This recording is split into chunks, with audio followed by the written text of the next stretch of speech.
Scott Dandy Golf here. We've got lives, we've got jobs, but you can still have a golf game that gives you a reasonable expected result whenever you go out and play on the weekends. Bottom line, you and I are never going to have a golf swing like Adam Scott. But what we can do is we can build a swing that is functional.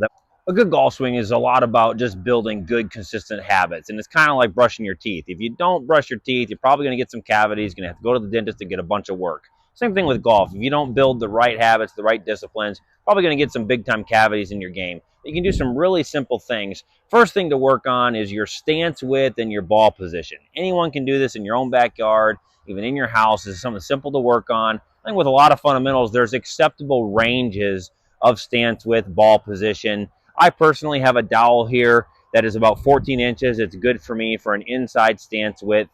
Use an alignment rod for some ball position, but find your best ball position and your best stance width and then lock it in and practice it, work on it. So just a wooden dowel for stance width. I put that down on the ground, use an alignment rod for ball position, and just build yourself a little station here so you can lock in your best stance width as well as your best ball position. Just get that locked in. You can carry that with you to the golf course. Just a quick time out here, a little bit about me and a little bit about the channel. 41 years old, I'm a dad of 3, got a job, just really enjoy the game of golf and enjoy communicating. Try to pass some things along that I have found helpful and see if they help you out in your game as well. I usually get a chance to play golf once a week, maybe practice short game a little bit and hit balls into a net. I don't make any outlandish claims. No, I don't have it all figured out. I don't carry it 300 plus yards. I don't shoot in the 60s all the time. Just try to keep it genuine, keep it authentic with no embellishment.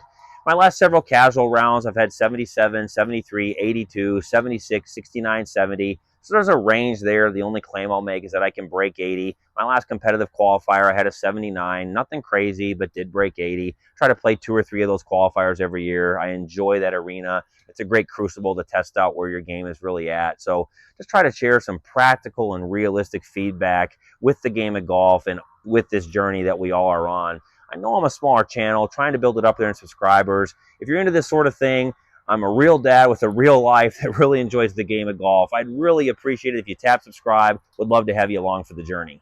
Second thing that you can work on is just working on the impact zone. I like to use a soft foam brick. Put this on the outside of the ball, and this will allow you to develop club face control as you're coming through the golf ball. So if you have a big over-the-top move with your swing path, you're going to hit it. If you go too far out, you're going to hit it.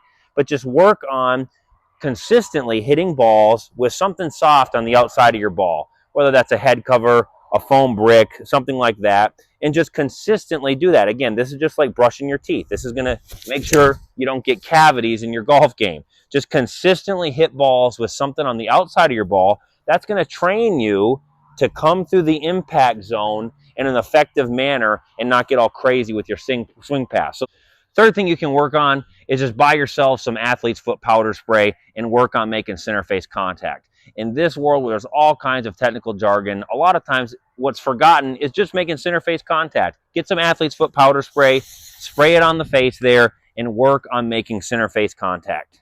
So there's 3 very simple things that you can work on in your own backyard that will translate to the golf course: stance width and ball position, coming through the impact zone effectively, and working on center face contact with some athlete's foot powder spray. Build those daily golf habits. It's a lot like brushing your teeth. Just do it consistently, do it often, and it'll carry over into your golf game.